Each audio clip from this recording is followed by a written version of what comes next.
I'm Bradley Davis, and I was born about 150 yards right down the street on February the 25th, 1909. Well, our schoolhouse was a 3-room building, rock building, where the lodge hall is now. It was 1 story. Now there were a 3rd room was on the west side of those 2 rooms there, where the elementary school was in the east wing. The high school was occupied the center piece, and the junior high level was on the west side, just a rock on a wooden building, wooden room on the west side of that. And then in the early 20s, when they were building just building 290, well, then they remodeled that old house. They took the 2 rooms, the one off of the west side, and built another story on it. And so that's when that became then a full-fledged high school. Well, we were pretty lucky because we lived right next door to school. Mm-hmm.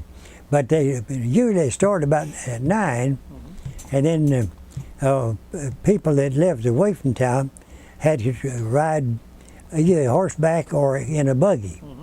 We had just about 4 acres here, and we didn't have very many things to do. So our time was pretty much on our own. I see. Now our house was right in the middle of a pretty good sized yard. And so since my father died, see, before I was 2, my mother kept a pretty tight rein on my brothers and sisters. And so that was the playground for the whole community, was in our yard. And anybody wanted to know where the kids were, they went over to Davis's. There were 10 of us. There were 13 next door. There were 7 just a little way above here, the Spall family. Then on the other side, the Dye family had about 6 or 7. Well, she lived down in Cedar Valley. I see. And her husband she was Aunt Eveline, and her husband, Uncle Alec, who brought the mail up here. I see. And that was an interesting thing. That now it took all day to go from here to Austin by horse and buggy, or ride. But he made a round trip every day. Wow. Now how did he do it? Well, he lived down there just, the highway department has a yard there close to where he lived. And he had 4 of the finest teamed horses that money could buy. Yes, sir. Well, we'll just name them Team A, B, C, and D for convenience. All right, about 3 o'clock in the morning, he would leave home with first he'd put Team A in the wagon yard in Austin, the Leonard's wagon yard. All right, then about 3 o'clock in the morning, he would take Team B and race them to Austin, all the way, just as fast as they could go. And he'd get to the wagon yard and trade teams. Pick up Team A and leave B. All right, with the Team C then that he picked up, he would get the mail and anything that people wanted him to bring back, and then he would race them back to a home, and then he would take the last one and race them to Dripping Spring, and then trot them back. And so that way, well, every 3rd day was free for those horses. But because he would race them those short distances each time like that. So he made a round trip every day. He got to Dripping Spring about mid-afternoon with the mail and whatever things that the people wanted to bring out for him. Well, we had played marbles, the big game, and every little boy had a pocket knife. Yeah, sure. And we played Mumbly Pig. Do you know about Mumbly Pig? Yes, sir, I do. Well, we played Mumbly Pig. and little things like that. And then they would play. They just throw the baseball around. We didn't have much of a playground there. It was just the open space south of the old building, covered with gravel. And then somebody gave them a basketball. They throw the, but we didn't have. At first, we just didn't have really teams there.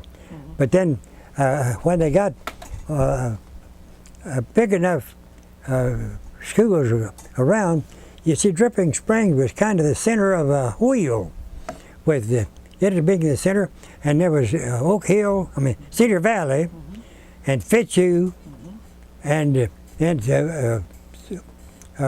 Bell Spring, and then over at Hamilton Pool, and then Henley, and Mount Sharp, Mount Gainer, Driftwood, and there's 2 or 3 little schools. But at one time or another, there were 13 little one-teacher schools in the area right around here. Amazing. Then when automobiles came into being, and people began buying them, and they would begin to consolidate into schools, and it was the rivalry between these various little schools were quite intense. Well, not just intense, they were hostile. Anytime we went to play baseball, for example, there would always be fistfights take place. There were certain families just simply didn't agree to anything but a big brawl, fistfight. Well, after they got to paved roads and automobiles, then began consolidating the schools, that rivalry cooled off quite a bit.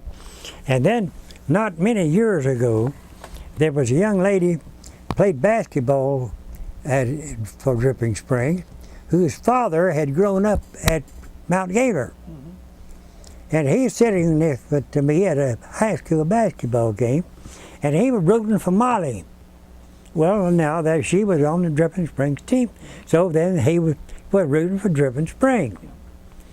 So I turned to him, Mr. Forrest, I said, "You amaze me." What was that? I said, "Well, that when you've seen everything, it's time to die." "Well, what do you mean by that?" I said, "Well, when you've seen everything, it's time to die." "Well, what have you seen?" I said, "I have seen a guy from Mount Gainer rooting for Dripping Springs." Graduated in '32, which was right at the very that was the very height or depth, I might say, of the Great Depression. Now, I was a pre-med student for about 3 years, and in fact, I became a real good friend to a young man whose grandfather had reared him up at Plainview, and he was fairly wealthy, and he was going to send me and his grandson to medical school. But that was when the bottom went out, and instead of getting $1.20 to 30 cents for his wheat, he got 19 cents. Oh, gosh. So that put a stop to that. Well, I changed over from pre-med to education. I see. And I've been happy ever since that I did. I can see. Because then when I graduated with teaching certification, and then I had a hard time finding a job. Well, I went to Dallas and worked as a sort of a carpenter for a while there, while I was trying to find someplace to teach school. And I came back here, and a young lady was leaving the junior high level to go into homemaking, and so I took over and finished her school year. Now, our school year was 5 months in length. The salary was $80. So I had taught school 35 years, but that was a paid vacation. That good. That we had more fun, and it was a picnic every day. From then on, the war was on. So then I went to Miami Beach then for 6 weeks, and then we shipped by train to Randolph Field for assignment, and then went back to Houston to Ellington Field, where I stayed for 2.5 years as an Air Force ground instructor. Yeah, so we were not flyers. We were just ground instructors that teach meteorology and anything like that. See, and so anyhow, well, I worked on that. Then after about 2.5 years of that, they knew that they were going to win the war, but they didn't know when. And besides, when the last shot's fired, what are we going to do with our men while they waited to go home? Well, let's put them in school. They went into school. So I was fortunate in having been chosen to go to Italy for to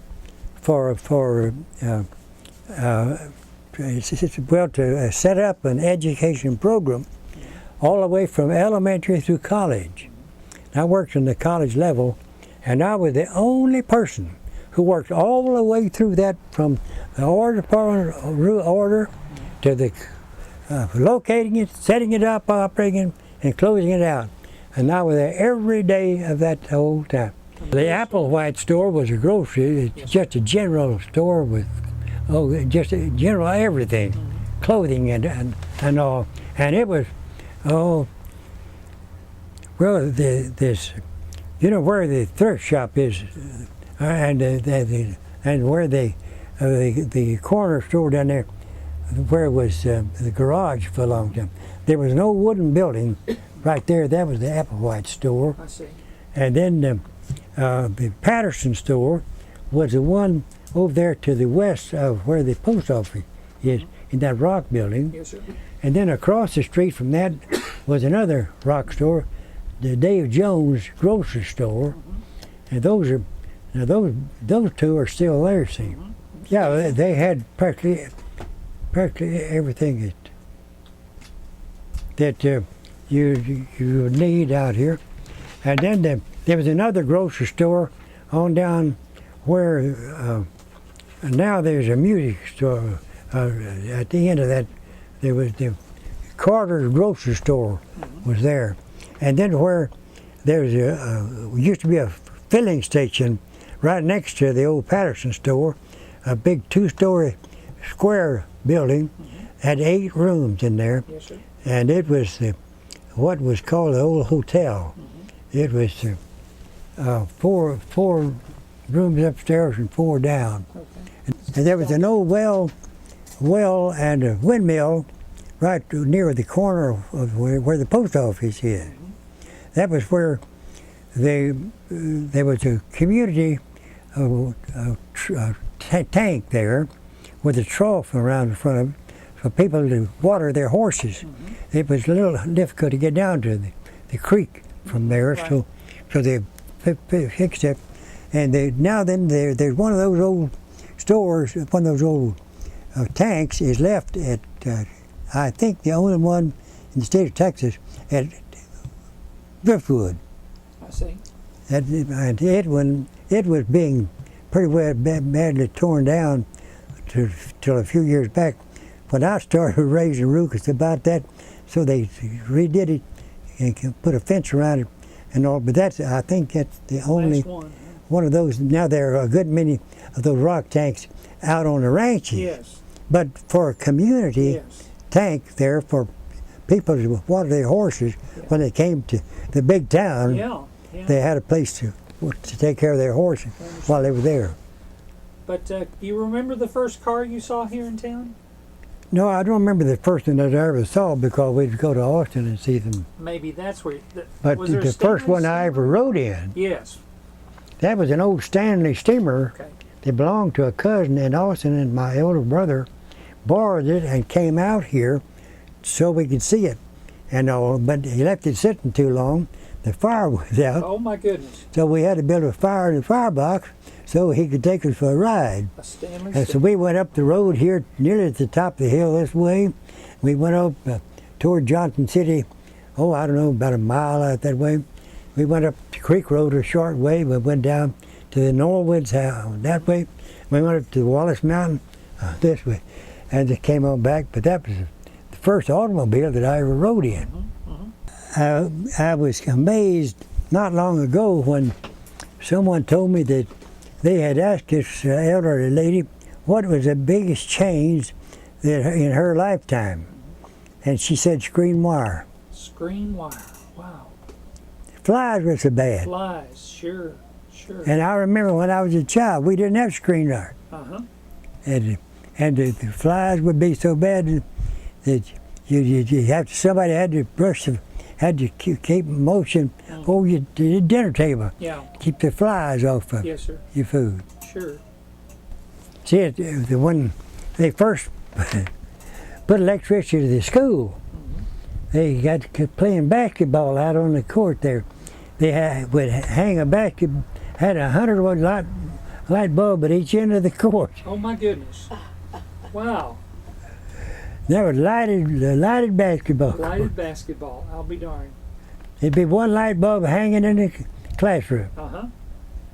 And I know when we moved out to the ranch out there, we had a phone shortly, and there were 16 phones on that line. You had a party line. Big Yeah. party line. Yeah. 16. Wow. Our number was 2 longs and a short. Uh-huh.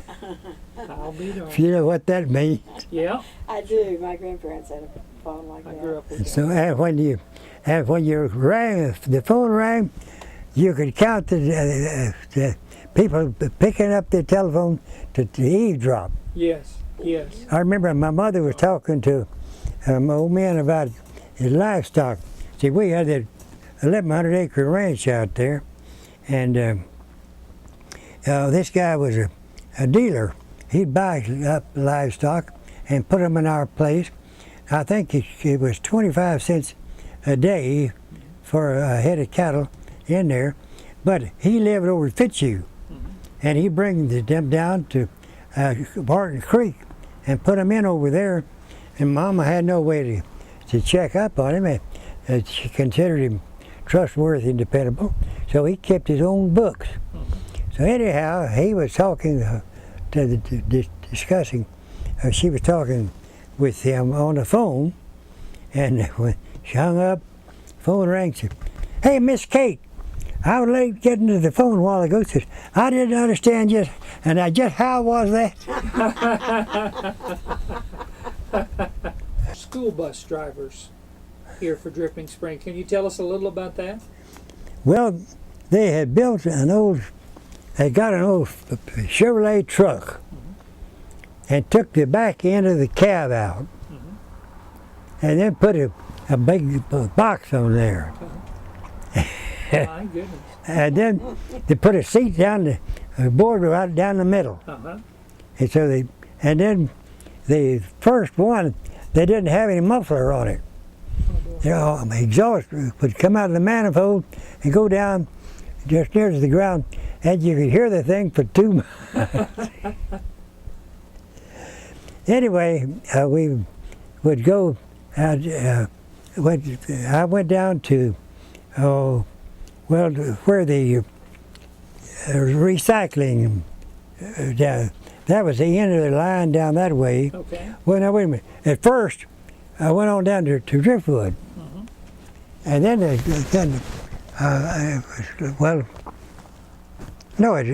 first we just stopped there to recycling. Then later we went to Driftwood, but the kids would get in and out of the bus through the front door. See, and since the back was gone out of from the cab to the bus there, see. Yes, sir. And then we had canvas curtains when it rained Yeah. Wow. or got cold. Here, it's a remarkable time span. No, it has been a most delightful place to grow up in. We've had very little bit of crime of any kind. It's just a robbery or anything like that is just almost unheard of even today. And it was just has been just a real fortunate experience to grow up here. Yes, sir. Good place to be. Mm-hmm. See, there was no foreign elements, no bother at all. And when people began to come in, other people came in, they were just assimilated right into the community. So it's been an accepting community for newcomers. Yeah. Now, like you mentioned churches, for many years, we had church service every Sunday. There'd be the Baptists would have a preacher come one Sunday, the Methodists the next. They'd swap back and forth like that.